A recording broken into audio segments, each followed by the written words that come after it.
Falcoholic Live patrons, what is up? Welcome to our Falcons Q&A for the month of March. We snuck it in at the last minute. It is technically still March 3/31, so you can't complain you didn't get a Q&A this month. No, I'm just joking, guys, but thank you all for joining us. I know we have a ton of questions from Patreon and from the Discord. I know people will be trickling in and out throughout the show as well. Before we get started, just want to introduce those of us that will be answering your questions tonight. First of all, you can see we have Dave Choate at the Falcoholic himself. Dave, how are we doing tonight? Doing great. Looking forward to the Q&A.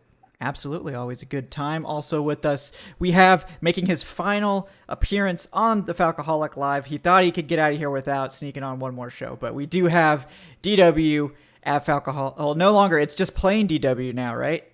Yeah, plain okay. DW. Yeah. Well, how are you doing, DW? I know it's been a rough one, but how you doing? I'm here. Yeah. All right. We're going to just, get a couple more Falcons questions out of you. This is the last chance you guys have to get Falcons takes from DW, so you better have some good ones ready to go.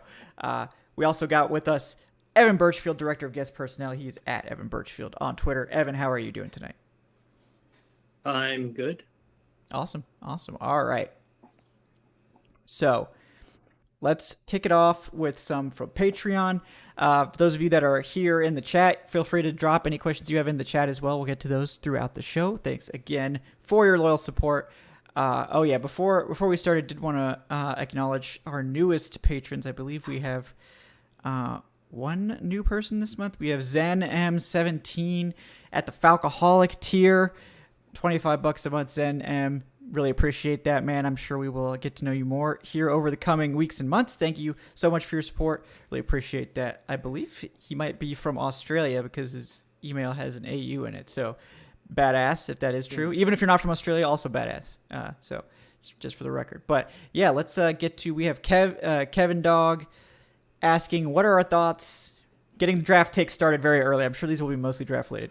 What are our thoughts on drafting Kenny Pickett at 8? He hasn't been mocked to the Falcons much thus far, but they were at his pro day. I think Arthur Smith was there, and maybe but a couple other people as well. So yeah, I don't hate it. I'm not like super in love with Kenny Pickett, but if they were looking for like an instant starter, then he would be the best option. I sort of would probably rather go in like a long-term direction with like a Malik Willis or Desmond Ridder later or whatever. But I don't think it's out of the question. I mean, I think it's something we might see mocked, in national mocks from time to time, but I don't think it's particularly likely. Anybody else have a take on Kenny Pickett? Yeah, no Kenny Pickett.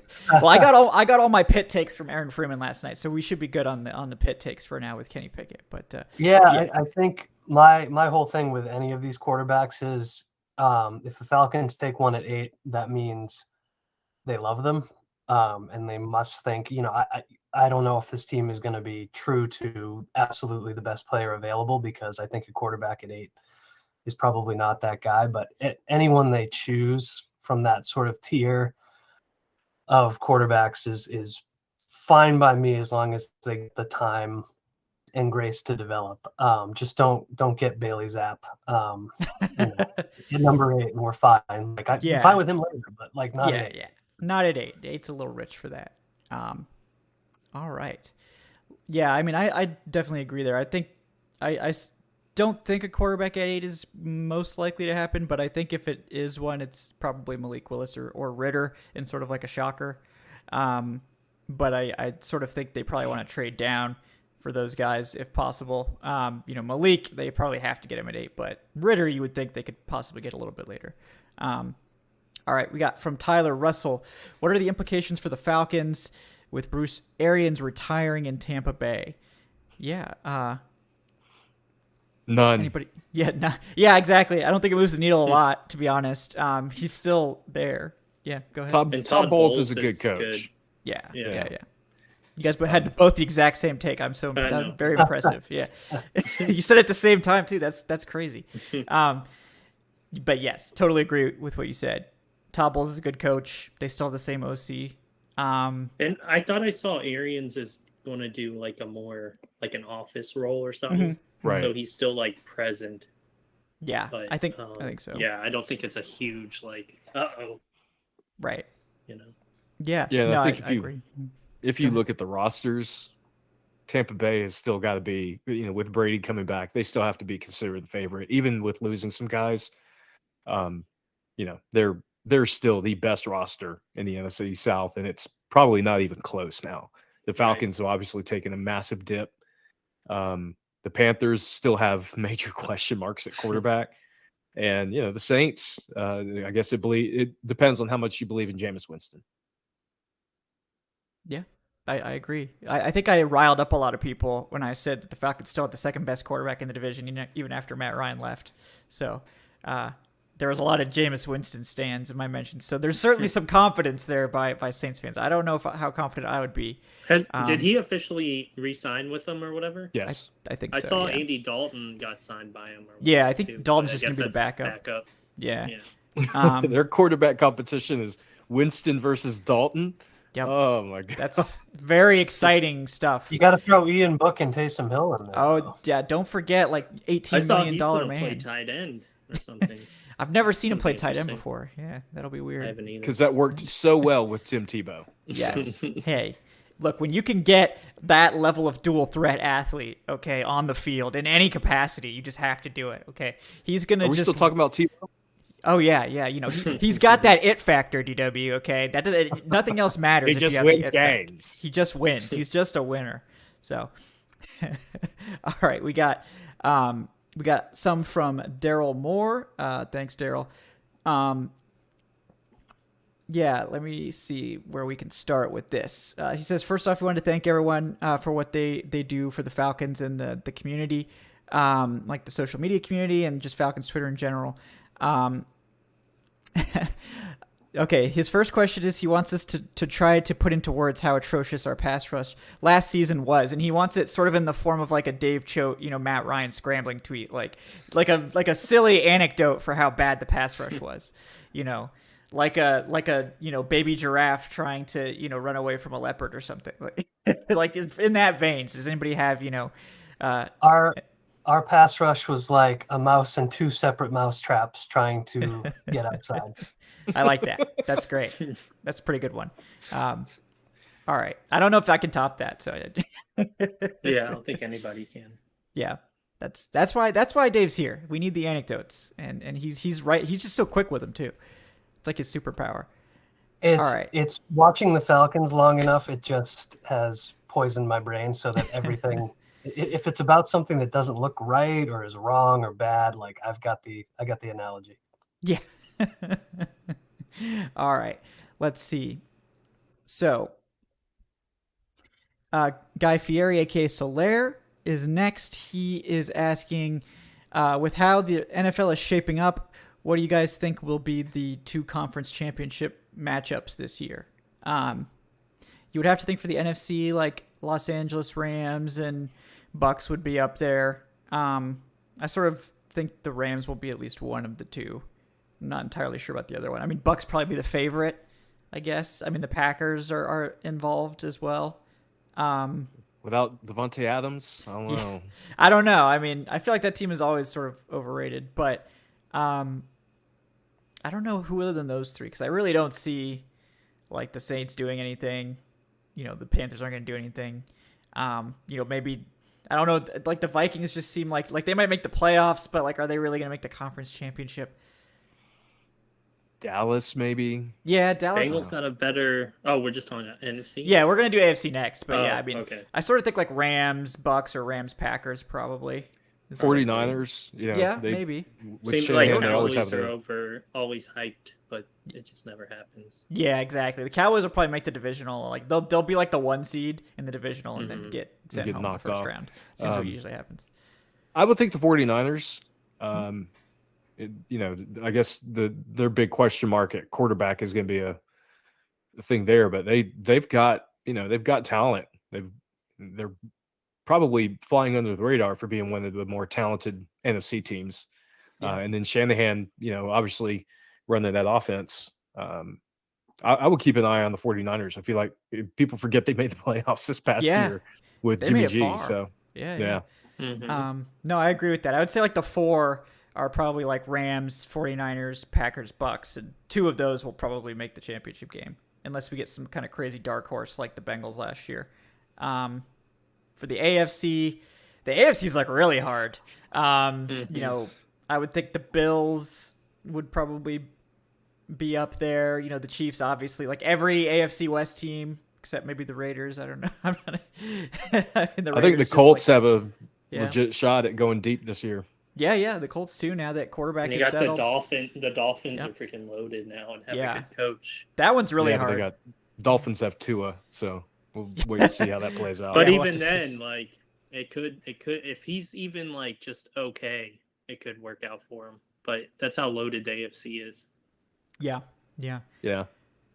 I'm going in on the Colts because I think the thing that gets overlooked, a lot of these teams like the Bills, Kansas City, they have, you know, some pretty notable weaknesses on defense. The Colts may be the most complete team from top to bottom on offense and defense, minus like a premier pass catcher, but they've got one of the best running backs in football, good offensive line. Now they've got the quarterback position fixed. I think they could make some noise. Yeah.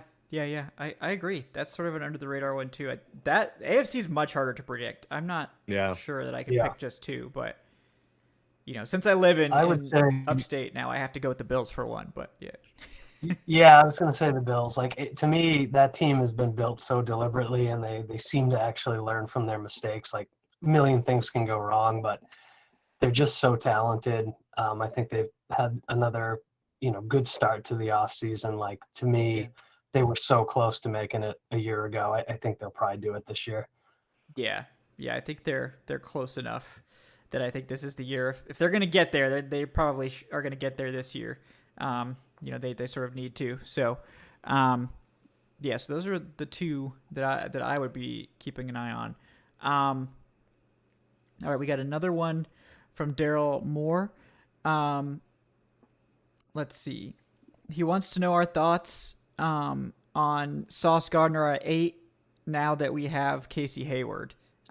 If that sort of changes our opinion on like a top corner at pick number 8. And I guess for me, like it does a little bit. I mean, I think for me, Sauce was always like a consideration, but I think I probably would have gone with like one of the edge guys or one of the, 2 offensive tackles or like Kyle Hamilton or Malik Willis before I got to Sauce. But what do you guys think about corner at 8? I'm still for it. I think the thing with Hayward is, as good as he is, do you expect him to be that good and a high-end starter next year? That's the important question because unfortunately this year is what this year is probably.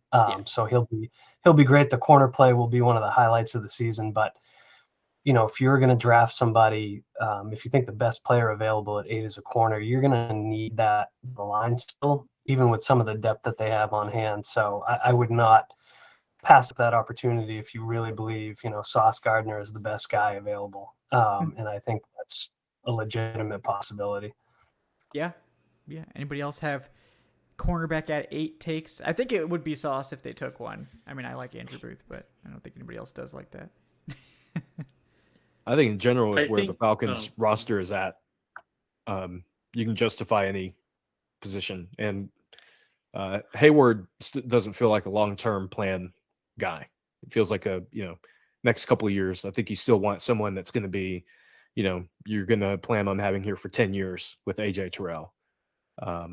And corner is a premier position. It's one of the highest paid positions in football for a reason. And I think that, you always, if you've got the best player there at number 8, then you take them if it's that premier position. Yeah. Evan, did you have something too?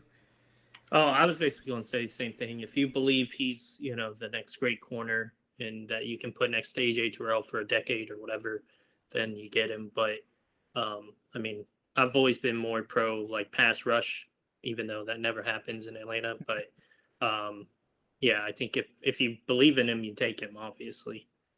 Yeah, I agree. It's not that it doesn't happen, Evan. They just do it and it doesn't work out. It just doesn't work. Yeah. That's true. That's the thing. And like I'm probably not gonna have Sauce in like my top 8. He might be like my 9th player or my 10th player. So he's like right on the cusp. So like it would not shock me if the Falcons had him in their top 8 players, and the way the board falls, he's their top player available at 8. It wouldn't shock me at all. I think Andrew Booth actually makes a ton of sense for the Falcons. It seems like Booth has sort of fallen out of favor, but he's the most scheme versatile, I would say, of these top guys. Like more scheme versatile than Stingley, more scheme versatile than Gardner. And it's not that Gardner can't do other stuff. He's just like Gardner is a very specific kind of corner, and he's going to be like elite at what he does. And I think the Falcons have a use for that sort of corner because they have to go up against, Mike Evans twice a year. They got to go up against, Michael Thomas whenever he's actually on the field, maybe. So like they have to play against these big receivers. That's been sort of the one spot that AJ Terrell hasn't been best at, is covering those really big physical receivers. So getting a guy with a lot of size like Gardner makes sense. Booth would sort of give them like a second AJ Terrell, sort of like a scheme versatile guy that can do it all. So if they were going to do a lot of interchangeable stuff, it might make sense. If they're going to prioritize more of that, like, zone coverage with Sauce, then I think that makes sense. But again, Hayward can play the slot too. So like, if just because they draft Sauce doesn't mean that like they're benching Hayward. It probably means that they might be benching Oliver or sort of making him their dime guy, which is fine, considering he's coming off an injury and all that too. So, it wouldn't be like shocking to me, and I wouldn't think it was weird. I think it's maybe slightly more likely they go after like someone who falls on day 2. Like I think in our live mock last night, we had like Alontae Taylor fall, to the end of the 3rd round, and it's like, okay, that guy, he makes a lot of sense. It's a similar player, lower price tag, you can let him sit for a year. But,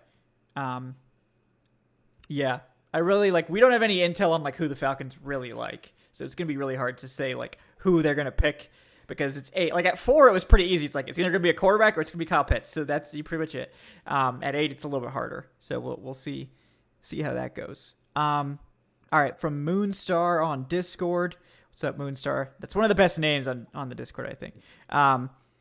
He says, all right, we all have our lesser-known prospects that we're interested in the draft, later round or small school guys. Who are your guys' favorite, little-known sleeper prospects, and why do you like them? You guys, we don't have to dig like super deep, but just sort of like guys that you get like really like, maybe more than consensus. I can probably go first. I mean, I've got a lot of guys I like. I'm going to be doing a piece on him. I'll be talking to his high school coach, who's actually he went to my alma mater. Juanya Thomas from Georgia Tech, the safety. He's like a day 3 guy that I'm starting to really like as like a versatile safety type player. So he would be one of my like late round crushes. Daniel Bellinger, the tight end from San Diego State. I think he could be a really good tight end too. I think he's just sort of lost in the shuffle of all these good tight ends. But what do you guys have any players you sneaky like? It's okay if it's like a day 2 guy. You don't have to dig like deep into day 3 or anything. Yeah. My guy, who I guess everything is divisive, so I should have realized this would be the case. But like, I'm a David Bell fan. Yeah. I think he's a really interesting player for this offense, for what the Falcons need, potentially long-term wide receiver. He's certainly a sleeper pick per se, but it was only recently that I realized that some people really do not like him that much, or certainly don't like him early on. So I would go with him. He's a guy that I've been kind of connecting those dots for a long time, and hopeful he'll end up here. Yeah. David Bell seems to be polarizing. I mean, he tested out really poorly, so it's going to be tough. It's going to be tough for him to make it in the NFL at the same level that he made it in college. It's not that he like is too unathletic to play the position. I mean, Auden Tate tested out as a worse athlete. He's been okay. But Bell doesn't have that elite size that Tate does. He does play physical. He does do a lot of the little things really well. It's just like, he's probably going to fall because of that testing, but he should still be drafted. I still think he's going to be like a wide receiver 3 type of guy, someone who can be pretty good. So yeah, I like the Bell one. Christian Watson is a guy I'm really high on. Like, I would take him at 43 without question. He might even go before that, honestly. But Rashad White from Arizona State, the running back, love him. Yeah. Anybody else you guys want to add?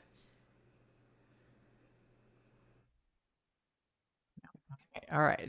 I can keep rattling them off, but we'll save some for the other question. All right. Solaire says, how are we going to, we figured out, this is a joke about the draft parties, by the way, because we always joked that we were going to lock Thomas Dimitroff in the closet during the draft so that and take away his phone so that he couldn't trade the picks away. And Solaire's asking how we're going to set that up for Terry Fontenot. Yeah, we're still working on the intel for that. You gotta put feelers out on it for a couple years before you can actually do it. But Fontenot so far, his one trade in the draft was the trade down, which I think we all sort of universally liked. So he keeps his trading privileges for now. The Matt Ryan one put him on really thin ice with me, so we're gonna have to get some better returns after that. But we'll have to see. We'll have to see how that goes. All right. Let's see, from Noah C. Snazzy on Discord. He says, where do we need the most depth on the roster right now? Everywhere. Honestly, like receiver probably is the worst now. But edge is like just a hair behind. And linebackers not great either. So those are the three big ones. Defensive tackle probably still needs help. Really every position to some extent needs depth. But I would say wide receiver is in the slate. It would have been easier to say, where do we not need depth? Yeah, right. Yeah, that would have been too easy to answer. Kicker. We need punter. People were need long mad. snapper. Yeah, people were mad about we took Matt Ariza with pick 190 in the live mock last night. People were mad. It's like, come on, it's pick 190. Like you don't want that's too expensive for the best punter that we've seen in a long time. He's gonna go before that. Like, come on, guys. Like it's a punter. Like it's a good punter. This team's gonna need a good punter. That's what happened. Remember how upset people got with who was it, Hofrichter? Oh yeah. It was like the last pick of the draft. Yeah, it's like 250. It's like, and there was I'm so mad. Legit arguments about that. Yeah. Yeah. It's at that point, like you could have had Travian Robertson. Getting a Yeah, you're getting like a starter, so I think that's better than taking a flyer on a guy who might get cut before preseason even happens, or he's just like a very depth guy that ends up on the practice squad and then it gets cut anyways. Yeah, seventh round pick is basically a UDFA. They're worthless. Like not the players. Like there can be plenty of UDFAs that pan out. It's more like the pick. Like NFL teams treat seventh round picks as basically worthless. So right. Don't like to get a punter with almost pick 200 that's going to maybe start for you for like a decade and maybe be the best punter in the league or close to it based on his college tape. Like that's way better, way more contributions than you would get from like 90% of 6th round picks. So I think that is a very fair pick. And if you have a problem with like any pick at like pick 190, like any player or position, it's sort of like how upset can you really be, about the 190th player taking the draft? Like 50 of these guys are going to pan out. So, like, they might as well take a stab at somebody they like. It's just, relax about the 190th pick, folks. Well, I still remember when people got mad about Sean Renfrey because they thought maybe he was going to take over for Matt Ryan. So they were very disappointed, I'm sure. We are a deeply troubled fan base. Yeah. Yep. Yeah. It's, I'm not surprised, I guess, by those takes, but it's just like, come on, guys. They don't even have a punter like on the roster at all. So it's. Is Dom Maggio under contract? I think he's got. Technically, he's on there, but. Okay. Yeah. Dom. I mean, he's on the player roster on the website, but he also is listed, I think, as like number 1 when that's Mariota's number, I think. So. They'll have to fight. I mean, that'll change. Yeah. Yeah, they'll have to fight. They'll do battle. And we'll see what happens there. But. Yeah, I'm gonna look it up on SpotTrack because they say he's under contract for the whopping price tag of $705K future deal. Which to me the only knock on Maggio is that he couldn't get that opportunity last year, and they switched punters like 3 times. So and I think both regimes got to look at him because he was with the team I think previously, with Quinn and them. I'm pretty sure, and then he went away and then he came back. But with the new regime. Okay. Yeah. I wasn't sure. I know it was the first signing of the Terry Fontenot era was Dom Maggio. So yeah. All right, we got from Nico in the chat. He says, prior to free agency, did you envision that Fontenot would have done more to address the major weaknesses on the offensive line, in terms of the starters and the depth? Yeah, that's the one I'm kind of shocked they haven't done more at. Yeah, go ahead, Dave. I was going to say I'm actually writing an article for tomorrow morning about this topic, and it is surprising to me. I have a feeling they're going to treat it a little bit like the quarterback position last year, where they waited to see what they got early on in the draft, and then they went out and signed somebody when they didn't take that quarterback. I think they either want to grab somebody who can start on the interior ahead of Mayfield or Hennessy, or they're going to try to sign like an Easton or something to give them legitimate competition. But at this point, like, they've worked out guys, but they haven't signed anyone of consequence. And so I have to think that's sort of the plan here, because it's really alarming if Elijah Wilkinson and Colby Gossett are like the plan, right? Yeah. I mean, they might be hoping for like a Kim Ekwonu to fall. There's been rumblings that maybe teams have Charles Cross ahead of him. Some teams like really love Trevor Penning. That like maybe there's a slight chance that Ekwonu could fall. Ekwanu's played left guard, so like they could have him play left guard this year before taking over at tackle next year. That could be an option. Obviously Ekwanu's just really good. Like, I mean, he's like arguably the best offensive tackle in the draft. And I think he's someone that could actually benefit from a year of like seasoning before getting thrown out at right tackle. So maybe that could work. I don't know if they would take any other like sort of interior guy at 8, but like in the second, on day 2, anything's possible. So we could see a signing there. But yeah, I agree. Like, I think they maybe have some sort of handshake deal in place with Nick Easton at, maybe they need more cap space, or maybe they're waiting, because they're in a very tenuous place with these comp picks. Like, technically, I think I found out today that the Lorenzo Carter deal might actually not count against the comp formula, because it's actually only $2.5 million this year instead of $3.5. There's like $1 million of signing bonus next year in a void year, which is purely a machination to get around the comp picks, I think. And if that's the case, if they can get Fabian Moreau to sign to like a $4 to $5 million a year deal, which is what he's valued by over the cap, by the way, there's a chance they could get that 4th round pick from Oluokun back. But they have to be really careful, because if they sign anyone else that pushes those picks down, they could lose it again. So I think they're sort of fine with losing Russell Gage's 5th. I'm sure they don't care about the 7th round picks they're going to get for like, I think Hayden Hurst actually netted them a 7th. He signed for like $3.5 million, actually, surprisingly. But we'll see, but I think they're hoping that they can actually get that 4th round comp pick for Oluokun, and it would certainly make all of us a lot happier that they didn't blow that pick by, signing Mariota, which is, I think, the signing that's going to blow it up at this point. So we'll see. But yeah, had to go down the comp pick rabbit hole there for a second. Thank you guys for humoring me with that. But let's see. So we got, what's up, Noah? Welcome. All right, from Daryl Moore. He wants to know what are some of our like favorite offensive and defensive prospects in this draft. Daryl really likes Damian Pierce and Chad Muma as sort of like day 2 guys. Those are both great ones to like, I would say. Chad Muma might end up going like late 1st. That dude tested out like completely absurdly. The combine, it's really good. Damian Pierce I love too. He might actually go on day 2. We'll see. Yeah, who are like your favorite prospects on offense and defense? Everybody, like, it could be even like the top guys in the draft. Like if you want to pick like Jermaine Johnson or whoever. But Evan, I'll let you take the first shot at this one. Who was it? Daryl Moore is the one asking. No, I mean, what was the question? Sorry. Oh, it's okay. Favorite offensive and defensive prospects in the draft. It could be like top guys or just like guys you really like. Yeah. Well, I like on defense. I've been reading a bunch of your stuff. The Johnson guy from FSU. Mm-hmm. Yep. But like I've said before, like I really want a pass rusher, so that's kind of why that intrigues me. Yeah.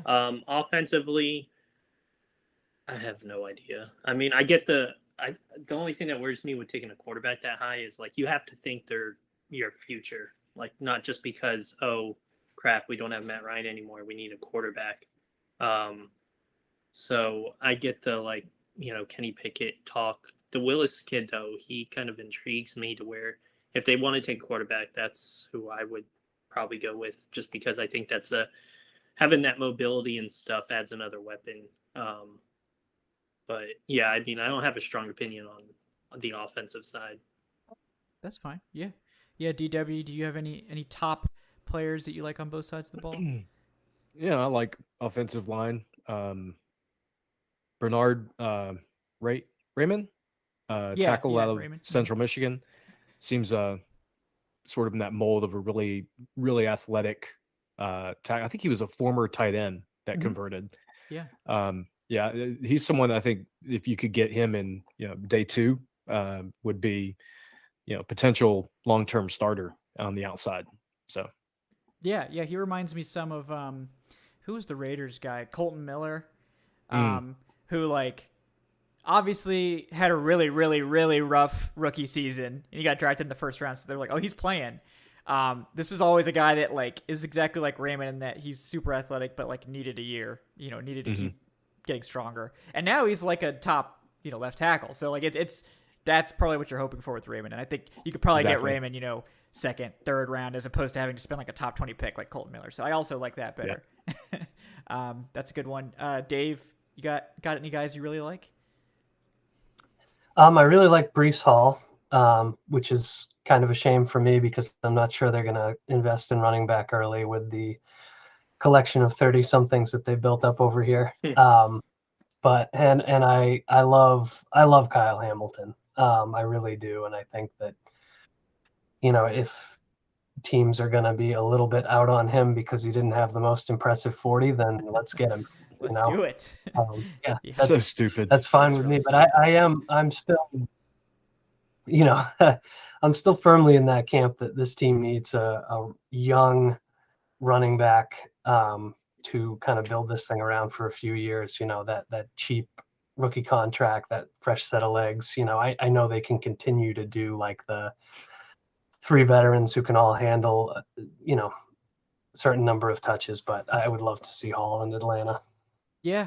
Who was that one guy from the Senior Bowl who was pretty good? Pierce or something? Yeah, Pierce? It was Damian Pierce. That was somebody that Daryl actually mentioned. Yeah. Oh, okay. No, but like, yeah, no, go on with your Pierce takes because he's very good. Oh, I don't really have a strong one. I just remember he was being talked about highly. From when you went to the Senior Bowl, and he's probably like a 5th rounder or something in that area. I think he's probably going to go late 3rd, early 4th. So there's a chance. He usually makes it to like the Falcons' 4th round pick in simulators, but I think there are teams that like him a lot more than sort of like consensus. So he could easily go before that. But yeah, I mean, he was the best running back at the Senior Bowl. He pass protected really well. He ran the ball really well. He caught the ball really well too. And he barely got used at Florida. So he doesn't have a ton of, tackles and hits on his resume either. So I think Pierce makes a ton of sense. So I would definitely be interested in Damian Pierce. Other running backs. I mentioned Rashad White from Arizona State. He's just really damn good. Like super patient, great vision, has some good long speed, has some physicality and size. I think he's like 6 foot, 212 or so. So he's like not a huge, maybe 6'1", he's not like a huge running back. Like, he's not going to, you're not going to get him confused with Cordarrelle Patterson, but he's like big enough. He's not a little back either. He's sort of that kind of middle ground. So I think he's someone that could impress. Hassan Haskins is another running back that I like late. He's definitely Dean Pease guy. He's like 6'2", 225. Big. Actually, I think he's like 5'11", which is even better in my opinion. This might be controversial, but the shorter you are, the better at running back, in my opinion. Like, if you've ever seen like these little running backs that weigh like 220 pounds, it's like they're impossible to tackle. It's just so hard to get their angles. Jaquiz Rogers is I'm great for a reason. Yep. You should throw fade passes to him in the end zone. You should. Hey, why not? That's the guy I would always target on a fade. No one's gonna expect him back there. He can hide behind the safety. No one else can see him. Then he just springs out, easy touchdown. So I love that quiz fade pass seems to be like the bridge between like an older generation of fans and like relatively new fans. Everybody remembers that for some reason. Yeah, that one is very much undefeated. So, all right. Let's see the next one. Nico was asking about Raymond. He was the one that was in the Austrian army. Yes, that was Raymond. So he's a little bit of an older rookie. I think he's like 24 or 25. But again, at tackle, it's a position with a lot of longevity. It's not that big a deal. You're probably you're going to get his rookie contract where he'll be in his 20s. And then if you want to give him a second contract, he'll be playing in his early 30s, which is pretty standard timing for a lot of guys to get a big contract. So it's not, I've never been that concerned about that. I mean, if it was like running back or something, it'd be a little bit more of a thing. But with that, tackles are playing into their mid-late 30s now. Yeah. And playing well. Yeah. Not a concern for me. Especially if it's like third round. It's like, okay, well, you're just getting a discount then. So it's fine. All right, we got Daryl Moore again asking, we visited with Kimoko Toure. He would really like that signing. What do you guys think about that Toure signing? Do you think it's actually going to happen? I don't know, Daryl, because I feel like they visit with all these guys. It's like, oh, Rashaan Evans, Kimoko Toure, Damier Byrd. I like all these guys. Let's sign them. And then they just don't. Like, it's like we only hear about the visits when they're not going to sign them. And then like today, it's like, oh yeah, Dean Marlowe signed. I didn't even know who this man was. There was no hype about his visit. So it's like they just we only hear about it if they've left the meeting without a deal, I feel like. But who the hell knows what's really going on with that? I mean, it's possible they have sort of oh yeah, if we don't, we'll call you after the draft if we want you. This is what we'll offer, and you can just take it. So if you want to wait, you can wait or whatever. I don't know. I like Toure though. What do you guys think about that? Yeah, I'm all for it. I think this is how this team has to. Obviously, you hope at least one really high upside prospect is on the way via the draft, but you got to build this rotation with guys who have some promise still, are still reasonably young, and maybe hopefully have some recent production to make you think they're going to do it again next year. You have to remember, and you do, how bad that pass rush was last year. There were guys out there on the field that could not have bought a sack with Arthur Blank's fortune. So it's just imperative that you sign guys like Toure, like you signed a guy like Carter. They're not probably going to be double-digit sack guys or anywhere near, but these are solid players who can give you a lot of good snaps, and I'm all for it. Yeah, I like it. I think they probably, if they don't double dip at edge, if they don't get two guys in the draft, they're probably going to need another veteran. So it could be that they're just sort of waiting to see if they do end up taking two, and then because otherwise, it's going to be sort of it's going to be tough for someone to make the roster if they bring in Toure and they already have Carter and they already have I'm blanking out on his name, but you guys know what I'm talking about. Ogundiji. So it's they've got those three. If you add two more, it's maybe you keep 4 edge guys, but or 5 edge guys, but you might have to cut one of those guys. Do you really want to pay all this money just to cut someone? So they might just be waiting. But yeah, he tested out super well. Toure, he was I think a second round pick of the Colts way back when in 2018. So what is it, 4.65 40? That's pretty darn good. 6'8" 4.3 cone. That's pretty nuts for 250-pound guy. So almost Tyler Starr level. Yes. Performance. So what is his horsepower ratio though? That's the only one that matters. I don't see that on RAS. Can somebody add that for me? But he's 9.33 RAS. So obviously very good athlete. We know the Falcons chase these athletes, so that much has stayed the same between Quinn and the new regime, as they still chase the athletes. Anybody else have a Toure take? Or I guess we could sort of branch out. Any other? Would you like them to sign Byrd or Rashaan Evans at this point too? Those I thought all three of those guys go for it. I like all these guys, but what do you guys think about? I guess we could start with Byrd just because receiver is the worst position on the roster right now. So. Damier Byrd, speedy guy. I think he ran a 4.27. So what do you think about that addition, huh? Is that going to really spice up this receiving core? Not really. No, I like Auden Tate. I thought that was super underrated signing. Byrd, he's better than some of the guys, probably most of the guys who's currently in the depth, but I don't think it all of a sudden excites me about our receiving group. I think they're still pretty not great.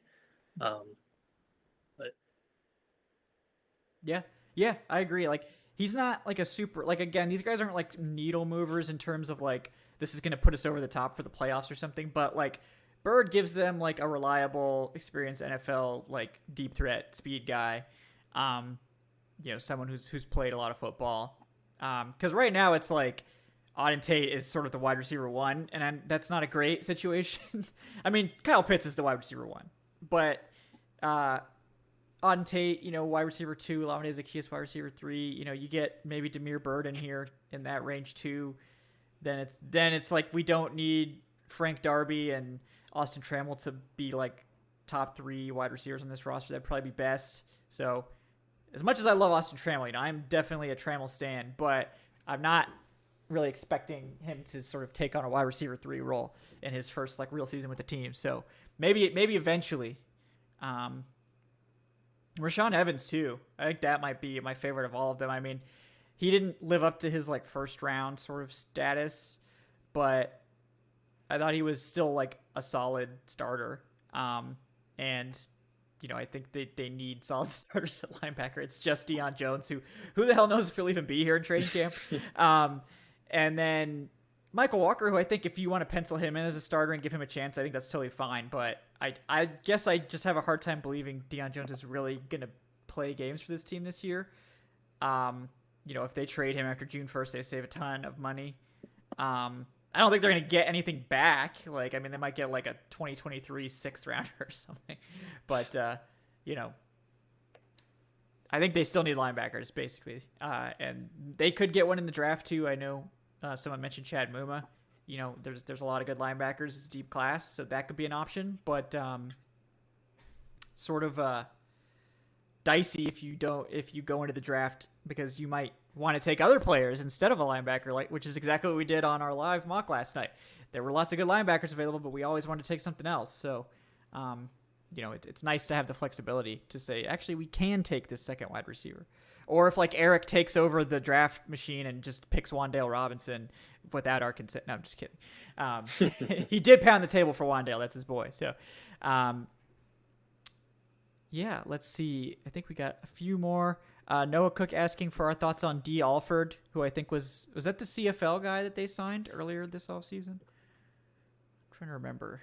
Yeah, it was. I keep sort of, when I put together my depth chart, because I'm a Darren Hall fan, right? I'm like, wow, this group goes 4 deep. But Alford's kind of a fun wild card. Like, he was really good in the CFL, and I don't know how that translates, but I'm excited to see what he does. He's still really young too, so he could be a lottery ticket for this team. He'll probably be no better than 4th on the depth chart this year, but that's a guy that maybe if you don't invest a high draft pick in corner, you're looking at developing over the next couple of years. I know the hit rate for those players is pretty mixed. I know the Saints imported a couple. Eric Harris was one of them when he was with the Saints.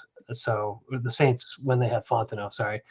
But maybe this is the guy that works out. So I'm kind of interested to see what he and Braden Lenius, I think it is, do, because I believe they're trying him out at tight end. And I keep forgetting about him in the tight end conversation. Oh, yeah, that's true. Yeah, I definitely did. Yeah, no, that's a good point. I mean, I think it's smart to bring in these guys and just like see what they got, see if they can stand out. They can't necessarily spend a premium on all these spots. At tight end, it seems like at tight end, I know I've been talking about maybe they'll draft one because this is a really good tight end class. But if they don't, they've got 1, 2, 3, 4, 5 guys behind Kyle Pitts to duke it out. I don't know that it's going to produce a good tight end too, but you could get a couple solid, guys in there. Parker Hesse is probably the guy who's penciled in to be tight end too. But, between Braden Lenius and Ryan Becker and John Rain and whoever else in terms of undrafted guys they bring in, because there'll probably be somebody. It wouldn't shock me if they just bring in this huge blocking tight end Chase Allen or something, and as an undrafted free agent, just look, you're gonna have a roster spot, just come in and block for us. Because he's probably not gonna get drafted, but hey, we're gonna play 12 personnel, and you're gonna make the roster. So come on down, Chase Allen, and that might be all it takes for a really good blocking tight end to show up here. Let's see. But yeah, I mean, I think I agree with what you were saying. Like, it's a good idea to take a shot on some of these high upside CFL guys. I mean, because the downside is they get cut in training camp. Doesn't really cost you much. Doesn't exactly waste your time. And you never know how lucky you're going to get with the undrafted guys. You don't know if you're going to get good prospects there or not. So sometimes you can, sometimes you can't. It's really up to them. Jesus, we have like 9 corners on the roster already. I did not know that either. I'm learning a lot today. Thanks, guys, for that. What is it? Terrell Sheffield, Oliver Hall, Cornell Armstrong, Corey Ballantyne, Lafayette Pitts, Jalen Tabor, and Avery Williams. What is that, 10? That's 10 corners. It's still surprising to me, too. Like, and I have nothing against Sheffield. I like Sheffield, but, like, you know, missed a lot of last year, barely played. There's like 10 corners on the roster. You could realize some cap savings by cutting ties with him, and they still haven't done it. So, like, I don't know if they're really high on him or if there's some other reason there, but it's been interesting to see that he's still here. Yeah, that is the weirdest one to me. I mean, like, I guess with Mike Davis, that's the other veteran that they haven't moved on from that they could have to realize some cap savings. Like, that sort of makes sense. Like, they, you know, maybe they, again, this is what Fontenot seems to like to do.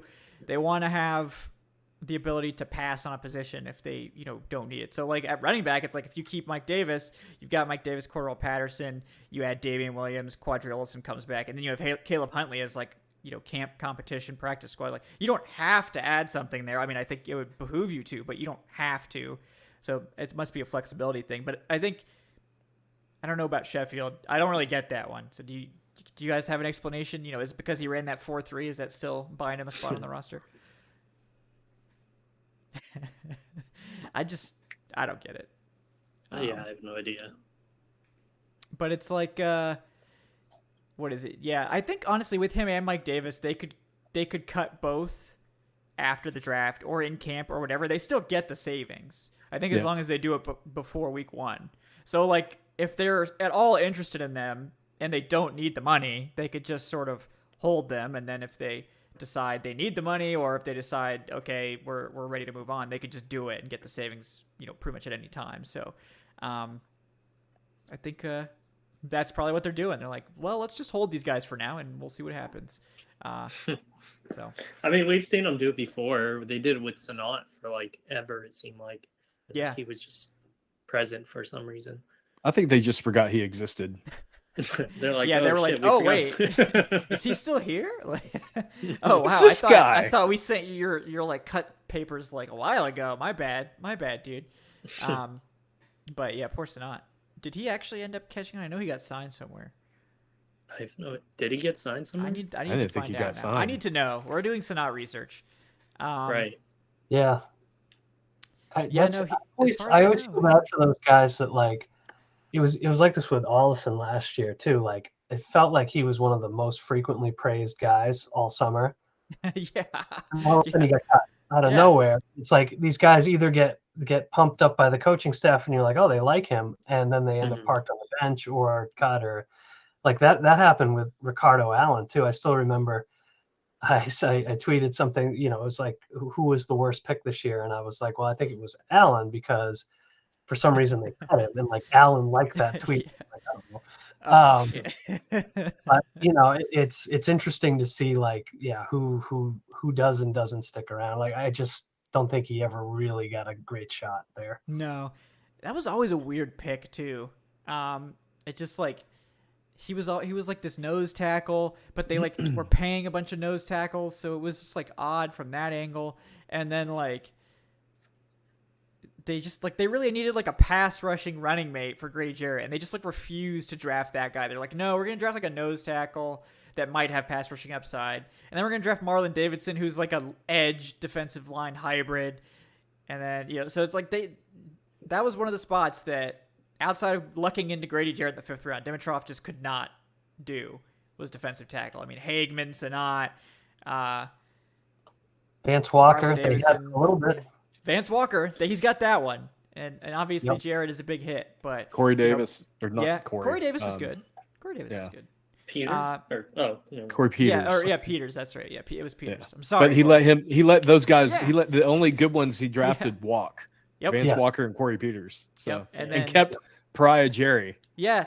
Who, like, I guess Jerry, it's like maybe you could say if it wasn't for the injury, maybe he would have panned out. And I think he looked good that rookie year. But I think that was the thing with, and I'll beat this drum forever. I think the injury, the recuperation, like he just was not the same guy after that. Like yeah. preseason, but he looked like an entirely different player until he got hurt.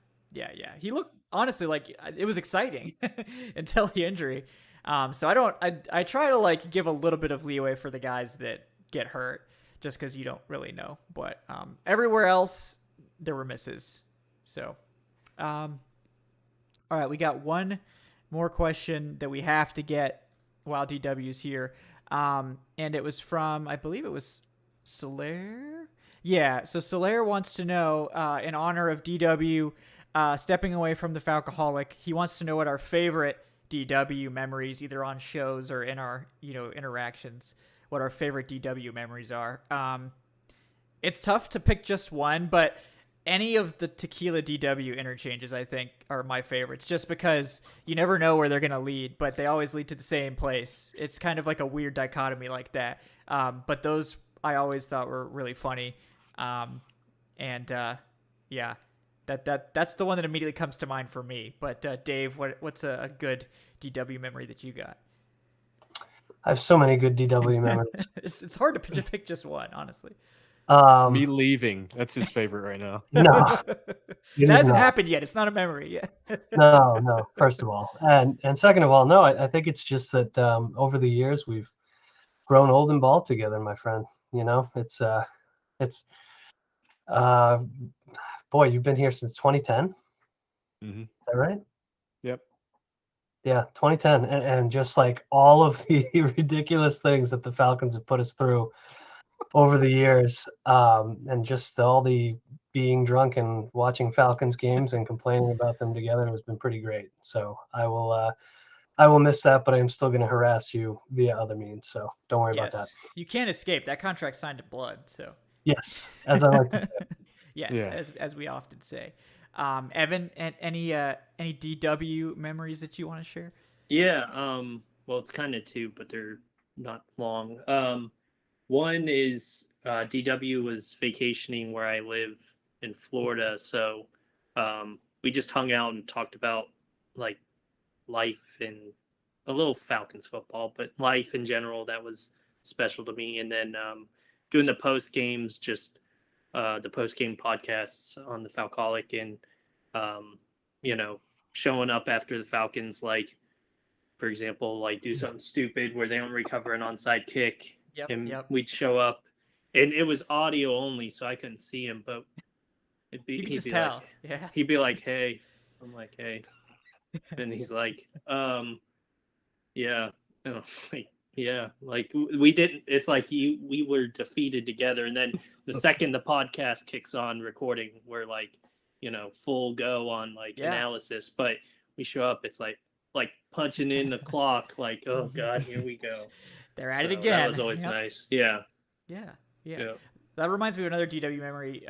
This training camp, Adnan and I met DW at a Thai place, and I won't forget, we went there, and Adnan had never had Thai food, so like we were trying to tell Adnan what to get, but then the server came in, and DW was like, "Yeah, how hot can you make it?" "Yeah, just as hot as possible." And then they were like, "Are you sure? Are you sure?" He was like, "Yes." And DW was like, he ate this whole plate of what I'm sure was like nuclear heat for normal human beings, and then he was like, "Oh yeah, that was like okay, it was like okay hotness. It's pretty good, the hotness was, it was okay." So that's maybe the spiciest display I've ever seen at a restaurant. So well done, sir. Well done. Thank you. His ability to just take things that again other people cannot handle is one of the would kill a normal human being, but not DW. Yes, it was enough chili powder to kill a gorilla, but that did not stop DW. So, but yeah, it's gonna be sad without DW's takes. I'll always admire our little back and forth in the Discord, the group chat, because sometimes they get a little heated. We have takes, and we're not afraid to share them. So it was always fun to get into it sometimes, and then also just I always like to listen to the post game pod after I'm done recording live, because I'm still like all wired up. So it's like, all right, I need to listen to somebody else's upset talk after I'm done with mine, so I'll miss that. But yeah, I just I respect what you're doing, DW. I respect the reasons you're doing it a lot, and we're just gonna miss you, bud. Thanks. Yeah. All Please right. tell me you have some Sarah McLachlan queued up here. Yeah, I will. I will. All right. Somebody get legal on the line so we can get access to that. It might not be ready anytime soon, but I should have had it ready to go already. My apologies. But yeah, guys, I believe that was all the questions. So thank you all so much for sending those in. Always fun to chat it up about the Falcons. For those of you watching the recording, if you want to take part in these next time, we do these once a month. You can join at patreon.com/Falcoholic Live. Before we take off, want to thank my co-host, first of all, Dave Choate at the Falcoholic himself. Dave, anything you'd like to plug before we sign off? No, we're getting into draft season. Hopefully that's what we're thinking about primarily between now and the end of April, and not anything ridiculous or stupid that the Falcons might be doing. So let's enjoy that. There's a lot of great coverage coming from yourself, Will, Everett, and the gang. So definitely keep on top of that. Yeah, got all kinds of scouting reports coming down the road, and just a little under a month now till the actual draft. So we are almost there, the long off-season grind. And then we'll have the dead zone right after. So yeah, also with us, Evan Birchfield at Evan Birchfield, Director of Guest Personnel. Evan, anything you're working on you'd like to plug? No, just at Evan Birchfield on Twitter, the Falcoholic on Twitter, _Falcoholic on Instagram, and the Facebook page, just the Falcoholic. Yeah, guys, get on that Instagram. We need to get to 10K so that Evan can actually link our articles, because Instagram, has this draconian 10K required policy. So get on there and help bolster that out. Last but not least, we have with us for the final time, DW, David Walker. He is at Plain DW on the Twitters. DW, any final words before we sign off? Been watching this team since 1981. This will be the first time I haven't watched them since I was 6 years old. So yeah, this is sad day for me. It is. It's sad for all of us. I didn't want it, but alas, here we are, signing off for the last time. Yep. Well, we love you, DW. Thank you so much for your contributions all of these last few extremely painful seasons. Yeah.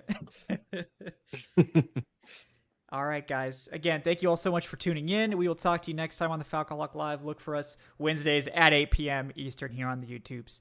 From all of us, guys, have a great night, and we'll see you next time on Falcoholic Live. See you, folks.